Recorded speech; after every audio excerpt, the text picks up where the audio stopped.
Bwana Yesu asifiwe. Amina. Tunamshukuru Mungu aliyetupa kibali hata kuingia nyumbani kwa Bwana. Yamkini tungejitetea kwamba leo tuna hali haijakaa vizuri, mimi hali yangu imekaa vile na vile, lakini Mungu ameachilia kibali, tumeingia nyumbani kwa Bwana. Tuna kila sababu ya kumshukuru Mungu tena na tena sana kwa neema yake na uaminifu wake ambaye Mungu hajakumbuka kwetu, hajakumbuka kwako. Hatujalipa kitu, lakini neema yake tushukuru. Baba, katika jina la Yesu Kristo wa Nazareti, Mungu wetu uliye mwema, mtakatifu, mfalme wa falme, Bwana wa vita, asante kwa ajili ya asubuhi ya leo ambapo Mungu umeachilia kibali hata kuingia nyumbani mwako.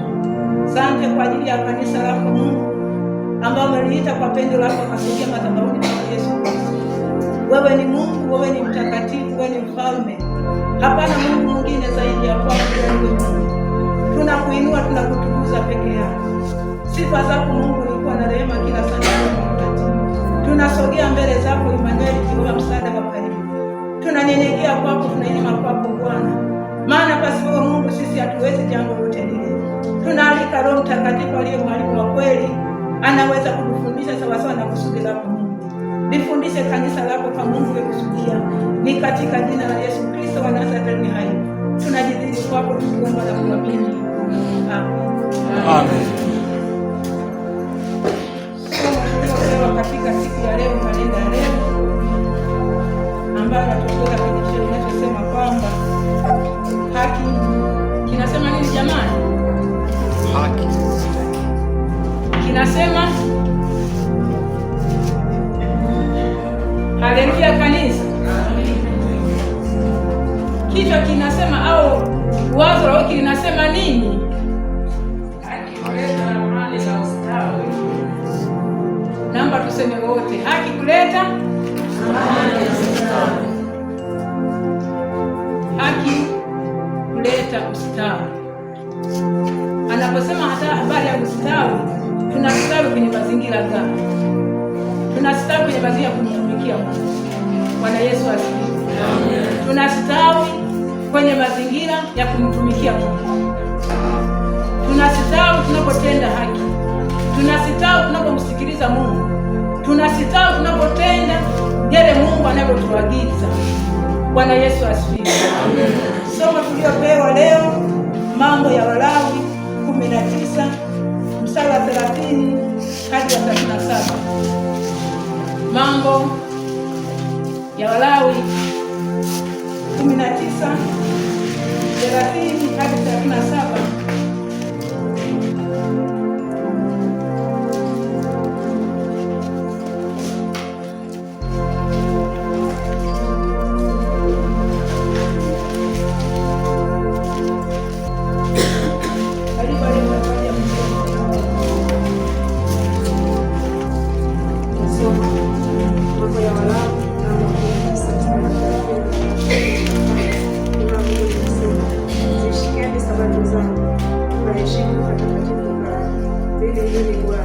Msiwaendee wenye pepo wala wajana, msiwatafute ili kutia unajisi na wao. Mimi ndimi Bwana Mungu wenu. Mwondokeeni mtu mwenye dhiki. Heshimuni uso wa mtu mzee, nawe mche Mungu wako. Mimi ndimi Bwana. Na mgeni akikaa pamoja nawe katika nchi yako usimdhuru. Mgeni akae pamoja na wewe atakuwa kama mzaliwa kwenu. Mpende kama nafsi yako, kwa maana ninyi mlikuwa wageni katika nchi ya Misri. Mimi ndimi Bwana Mungu wenu. Msifanye yasiyo haki katika hukumu, wala katika kupima, wala katika mizani, wala katika cheo.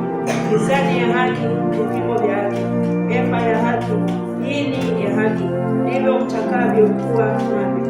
Mimi ndimi Bwana Mungu wenu niliyowatoa katika nchi ya Misri. Zishikeni sheria zangu na hukumu zangu na kuzitenda.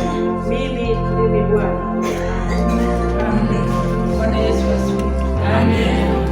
Tunaona kwamba haya ni maneno ya mtumishi wa Mungu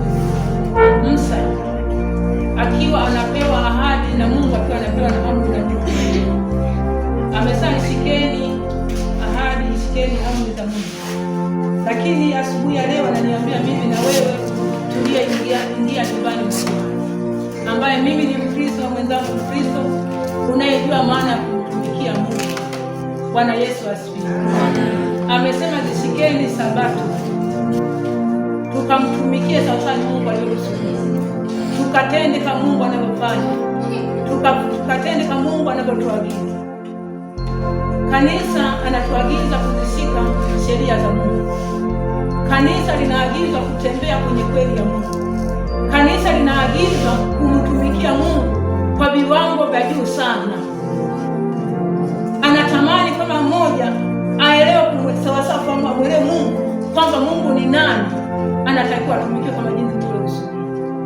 Kwa hiyo anapotuambia habari ya kushika sheria za Mungu na kushika Sabato, kwamba nyakati zile Agano la Kale walikuwa wameshika Sabato, walikuwa wamelishika, lakini walikuwa hawendi kama jinsi Mungu alivyokusudia. Walishika sana sheria, hawakushika amri za Mungu. Na ndio maana Mungu anasema kwamba lishikeni Sabato, kwamba anaamuru, anatenda, anatamani kila mmoja aelewe kwamba anamtumikia nani. Na ashukuriwe Mungu, kichwa cha leo kinasema kwamba haki kuinua taifa, au mwingine amesema haki kustawi. Sasa unaposema kustawi, inategemea kustawi kwako, unastawi kwa mfumo gani? Kwa mfano, ninaweza kama nimeenda shambani, nimelima mahindi yangu, ninapokuwa niko karibu na yale mahindi yanastawi, moyo wangu unafurahia. Ninapoenda shambani, nimepanda viazi, nimevitunza, nimemwagilia, nimefanya kile ninachotaka nifanye, moyo wangu, maviazi vinastawi, moyo wangu unafurahia. Sasa Mungu, turudi kwa Mungu. Haya ni mambo ya dunia au ni mambo ya mwili? Turudi kwako wewe, turudi kwangu mimi, kwamba Mungu anaponiagiza yale Mungu ya kutenda, nisipotenda ninamhuzunisha Roho Mtakatifu.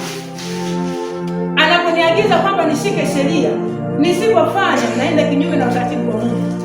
Anaponiagiza kwamba nishike Sabato, nifanye kwa uaminifu, nifanye kwa moyo wa kupenda, nisipotenda ninamhuzunisha Roho Mtakatifu.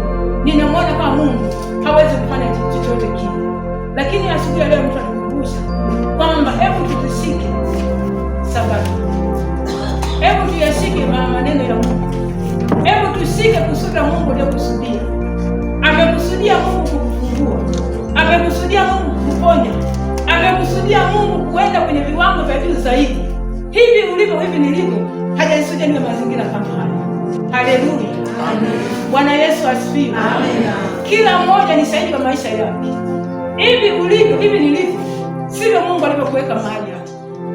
Amekuweka kwenye viwango vya juu sana, amekuweka ukatende kazi ya Mungu, amekufanya, amekuweka mpaka ulivyokuwa mzima.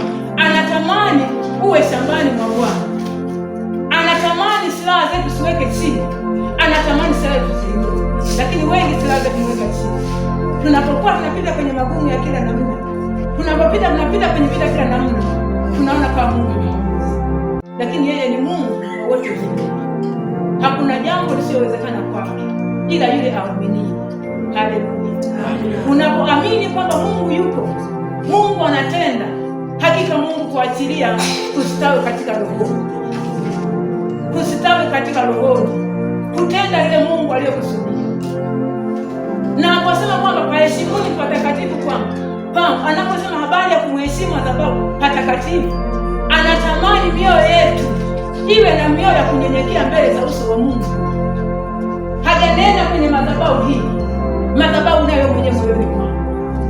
Bwana Yesu asifiwe, amen. Amesema paheshimuni madhabahu kwangu. Madhabahu yako ni moyo wako. Anaposiri nyingi zinakuja, Mungu analeta kwako. Anapokuambia kwamba kuna mahali fulani utakaombe, kule ndio kwenye utulivu, kwenye madhabahu yako. Amesema tukatunze kwenye madhabahu. Hebu tunza madhabahu ya Mungu, hebu tunza hekalu la Mungu. Usijichanganye na dunia hii. Ipo siku utauliza, ipo siku nitakuuliza kwamba nilikuweka duniani, umetenda jambo gani? Nilikuweka duniani ukazishika Sabato na kuzishika sheria za Mungu, unakuta kwamba hatujashika. Laiti ingekuwa tumeshika, basi neno lingekuwa limeshafunga, lingekuwa wakati. Ndio maana neno mpaka leo linazidi kuendelea, kwamba kila sana, kila wakati neno jipya linalotufungua, linalotuelekeza, linalotuonya kwamba tutende, tufanye ile Mungu anatuagiza. Kwa hiyo Mungu anatuonya katikati ya asubuhi ya leo kwamba tusishike Sabato. Uishike Sabato, uishike sheria ya Mungu. Unaposema kuishika, sio kwamba mimi leo Jumapili ninatakuwa nini, yaani tenda yale Mungu anayokuagiza.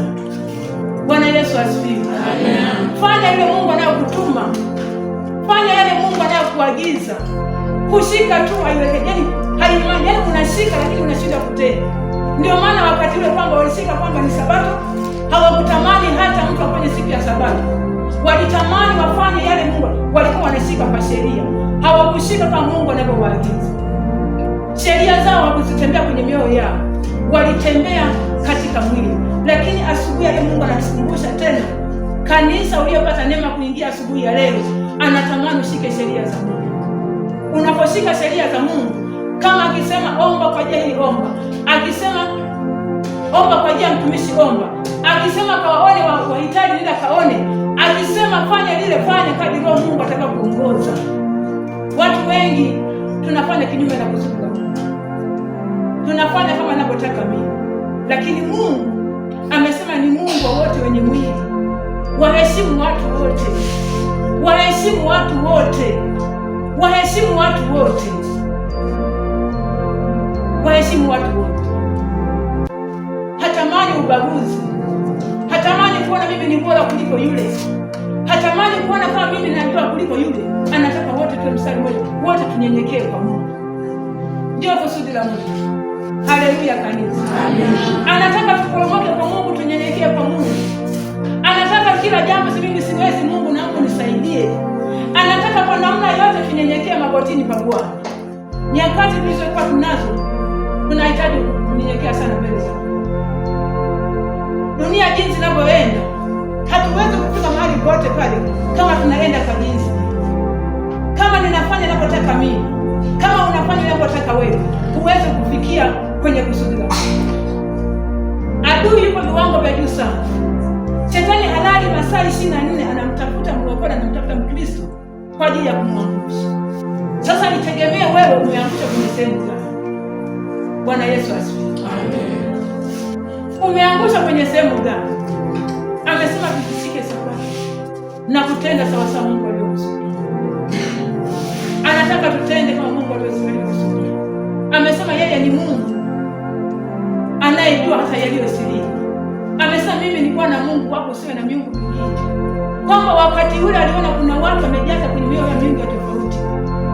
Aliona kuna manunguniko, aliona kwenye masengenyo, aliona kuna uongo, aliona kuna dhihaka, aliona uongo wa kila namna. Ndio maana akasema mimi ni Bwana Mungu wako, usiwe na miungu mingine. Bwana Yesu asiwe kanisa. Amen. Yaani kwenda miungu mingine sio kwenda kuabudu tu hapa. Kwenda kufanya miungu mingine sio kwenda kwenye matambiko hapana. Kwenda kwenye miungu mingine sio kwenda kufanya mambo yasio, yaani ni mambo mengi tena, mambo madogo madogo sana ambayo inaweza kuonekana tunakwenda kuabudu Mungu.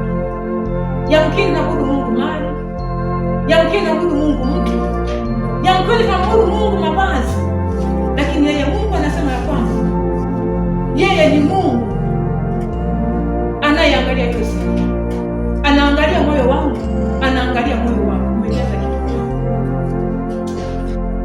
anaangalia kwenye moyo, kwenye vilivyo moyo nimejaza kitu. Ni kweli naomba, ni kweli namsifu Mungu, ni kweli naingia kila Jumapili kwenye ibada, moyoni mwako umejaza nini? Bwana Yesu asifiwe kabisa. Umejaza nini kwenye moyo wako? Moyo wako unamtumaini nani? Kitu gani ambacho ni bora kuliko Mungu? Moyoni mwako umeweka nini? Umejaza kitu gani kwenye moyo wako? Amesema paheshimuni patakatifu pa Bwana. Na tukasema kwamba patakatifu ni moyo wako ndio kwenye madhabahu ya Mungu. Anapo Mtakatifu anakaa mahali. Anapozungumza na wewe kwa njia ya ibada. Anapozungumza wewe kwa njia ya mafundisho. Anapozungumza na wewe kwa njia mbalimbali. Moyo ni mwako umeweka. Bwana Mungu wangu sio na mimi. Kwamba neno linapokuja kwamba ameona moyoni mwangu kuna vitu vya tofauti. Ameangalia kwenye moyo wangu nimejaza mambo ya tofauti. Lakini Mungu anatamani tumjaze, tuweke Roho Mtakatifu. Anatamani tumkaribishe Roho wa Mungu ambaye akusema nani kila sana kila wakati. Yeye halali wala hasinzii wala hasafiri wala hana likizo. Masaa yote yeye ni kutenda kazi. Haleluya, haleluya kanisa. Bwana Yesu asifiwe. Amesema yeye halali. Wewe umeweza kulala usingizi lakini Roho Mtakatifu halali. Unaweza kuwa umesafiri umetoka lakini Roho Mtakatifu unaye. Unaweza uko shambani Roho Mtakatifu itegemee wewe. Umeamua kufanya nini? Ukimkaribisha na yeye atafanya. Ukimkataa na yeye atafanya. Lakini hawezi kama lakini anazidi kukuonya na kukufundisha na kukemea mambo unakwenda kinyume.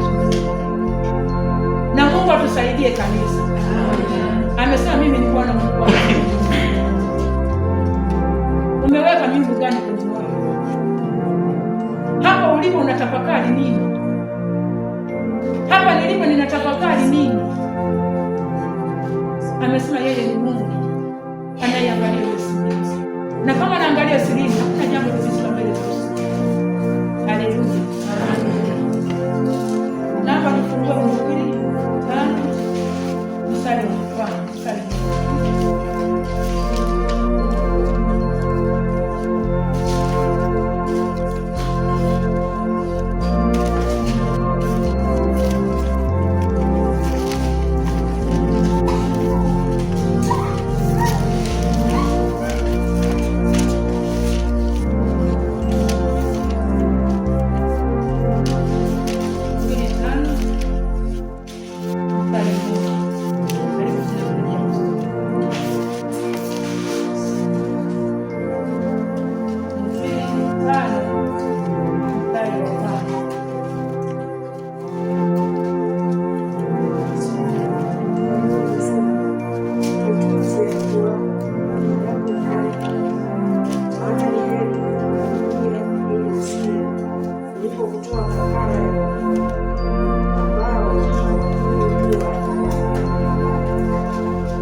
Anapoeleza habari ya mguu, sio mguu unaotembelea.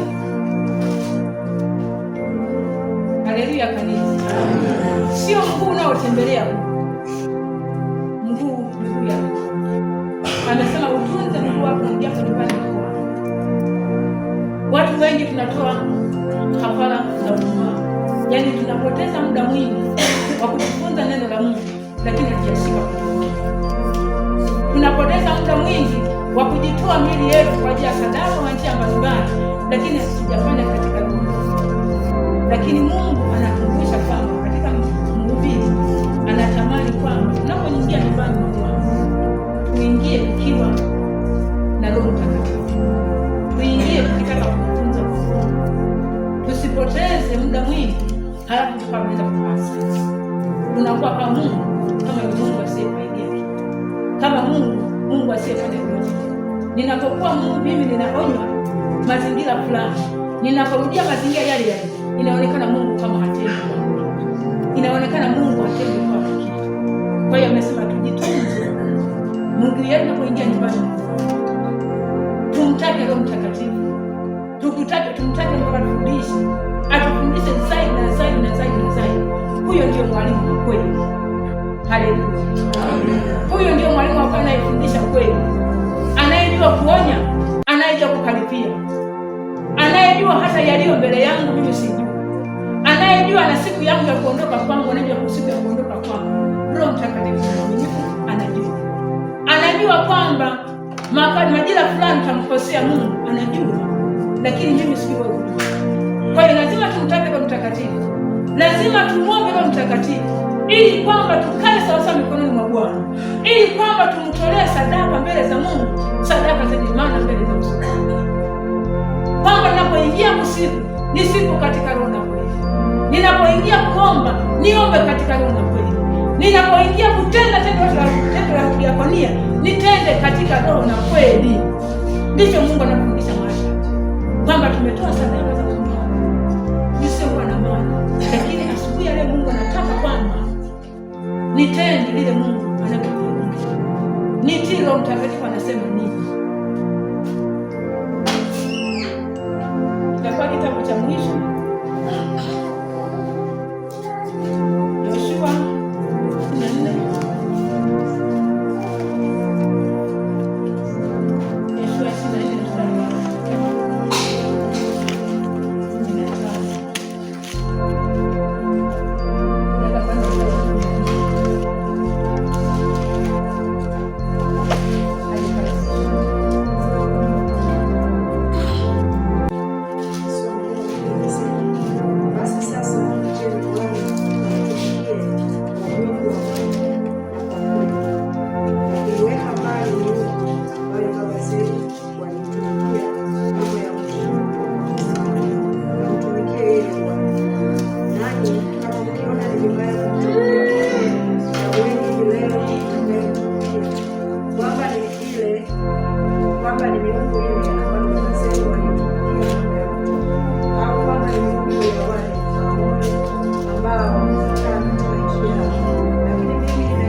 Lakini neno la Mungu linakwambia kwamba tumchague Mungu tutakayemtumikia.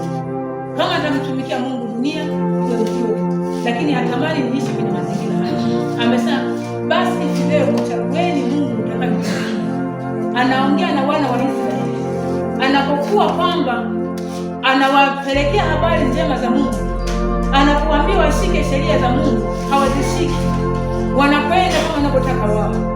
Lakini Yoshua anasema kwamba basi mchagueni leo Mungu mtakayemtumikia. Kama ni Mungu bahari na iwe hivyo, kama Mungu aliye hai na mtumikieni. Lakini yeye amesema mimi na nyumba yangu nitamtumikia Mungu. Haleluya. Habari ya kumtumikia Mungu ni mtu binafsi.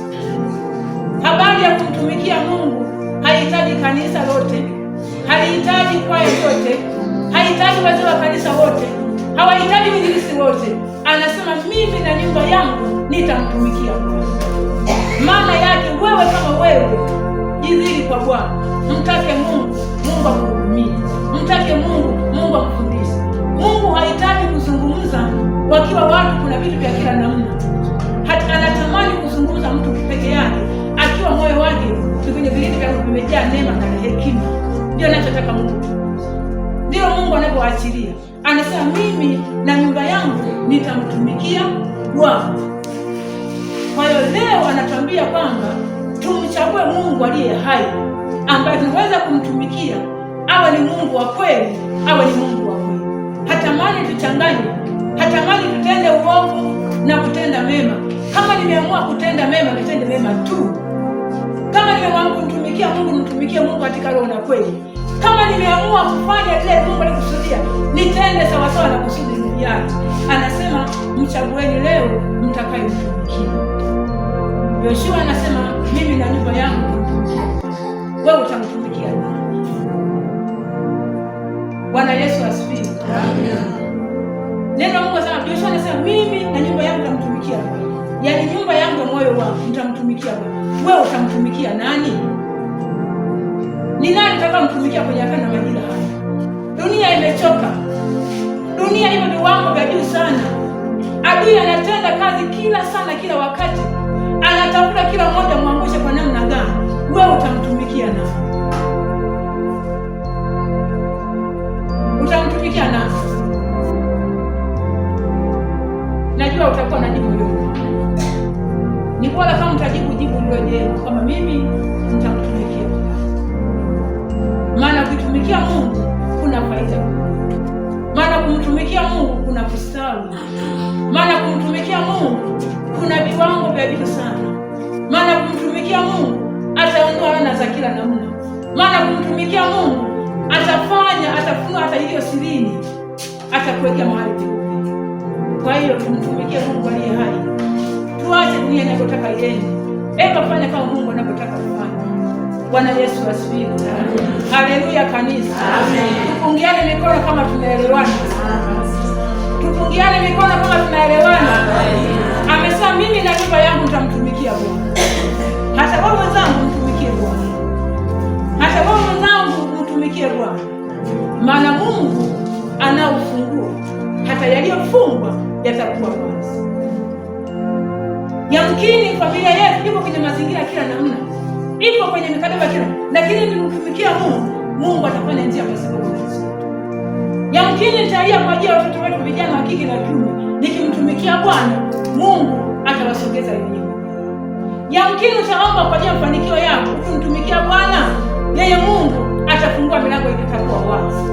Yamkini unaomba kwa ajili ya mazingira mbalimbali, wewe unajua, mimi sijui, unajua, niseme maisha yako, Mungu atafanya njia, atafanya upesi. Haleluya. Basi Mungu atusaidie kwa neno hili, lakini Roho Mtakatifu atuponye mioyoni mwetu kwamba tunatumikia. Ikiwa tunatumikia Mungu mahali, anatuonya leo. Ikiwa tunatumikia Mungu dunia, basi leo anatamani tumgeukie Mungu, tuseme tuko kwako Mungu, naomba nisaidie, naomba niwezeshe nimtumikie Mungu aliye hai, anaweza kunivusha, anaweza kunisogeza hatua nyingine, anayejua hata nywele zangu, idadi nywele zangu, anayejua maisha yangu, anaangalia hata moyo wangu kwamba ninajaza nini, niwaza nini, anayejua hata usiku leo nilikuwa natenda nini, Mungu anajua, anayejua baadaye utatenda nini kumkosea Mungu, anajua. Huyo ndio tunatumia. Haleluya. Basi Mungu atupendelee, tusaidie neno hili, tutaishia hapa. Karibu utasimama, utamshukuru Mungu kadri Mungu atakapokuongoza. Utaomba Mungu kama Mungu, naomba nisaidie. Unaniambia kwamba nimtumikie Mungu aliye hai. Utaomba kadri Mungu atakapokuongoza. Watujua vema Bwana, watujua vema Bwana, watujua vema Bwana, fanya mbele zako. Watujua vema Bwana, watujua vema Bwana, watujua vema Bwana, fanya mbele zako. Wakuwaza kwangu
Bwana tupate kuishi neno hili likatufaa katika maisha yetu, siku zote za maisha yetu.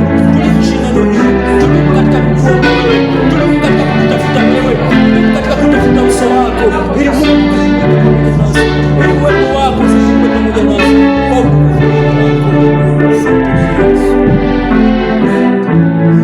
Bwana Yesu asifiwe. Amina. Nimekuja wazo mahali hapa kwamba ikiwa kwamba kuna mtu anaona kwamba peke yake hawezi, anatamani tuombe kwa pamoja, liko jambo linalompa shida, anatamani kutenda kama Mungu anavyoagiza na shida, unaweza ukasogea mbele tuombe kwa pamoja, kanisa liombe. Bwana Yesu asifiwe. Bwana Yesu asifiwe. Amen. Unaweza ukasogea mbele kanisa liombe kwa pamoja. Unatamani Mungu akuguse kwenye mazingira mbalimbali.